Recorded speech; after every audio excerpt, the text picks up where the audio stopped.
Dashuria e arkitektit Endrit Nika me vajzën nga Argentina, Maria Clara, filloi si një dashuri me shikim të parë, por përfundoi në tragjedi.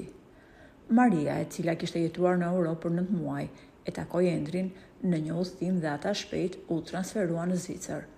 Por disa muaj më pas, takimi i tyre i radhës do të ishte në fushë Kosovë dhe kjo do të ishte fatale për vajzën 27 vjeçare, e cila humbi jetën pas veprimit ekstrem të Endrit.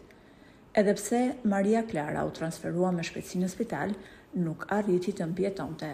Policia pas hetimeve të thelluara arrestoi partnerin e vajzës nga Argentina, Endrit Nika, 31 vjeç, nga Kosova dhe me dokumente zvicerane. Kjo ngjarje ka tronditur rënd prindrit e vajzës, të cilët ishin të pranishëm në seancën gjyqësore që u mbajt ndaj Endrit Nikës.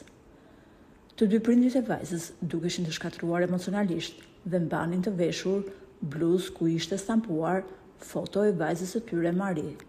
Kur gjykata mori vendimin me 18 vite burg, kamerat e fokusuan Endrin, teksa largoi nga salla ndërsa mamaja e Maries filloi të bërtiste e të shaj Endrin, i cili u pa të dilte nga gjyqi i qetë dhe buzëqeshte me ironi ndaj sulmeve verbale që i bëshin nga prindrit e vajzës. Endri vuri gishtin para gojës, duke i bërë shenjë që të pushonte e mos e ngrinte zërin, ndërkohë mamaja e vajzës vijoi të ngrinte tonin e zërit e acaruar. Në këtë moment, një familjar i Edit u pa pranë saj, duke i thënë: "Qepe, mos guxo të fyesh Endrin në asnjë fjalë në vazhdim. Dënimin e jep gjykata jo ti."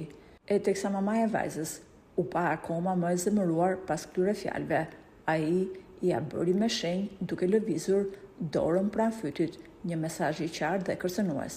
Tashmë, policia ka kërkuar pamjet filmike që po qarkullojnë në rrjetet sociale të bëra nga një telefon brenda sallës së gjyqit ku shfaqen këto pamje. Ndërsa babai argentinases është shprehur se kur ka folur me të bijën, ajo i kishte thënë se i dashuri i saj është shumë xhelos.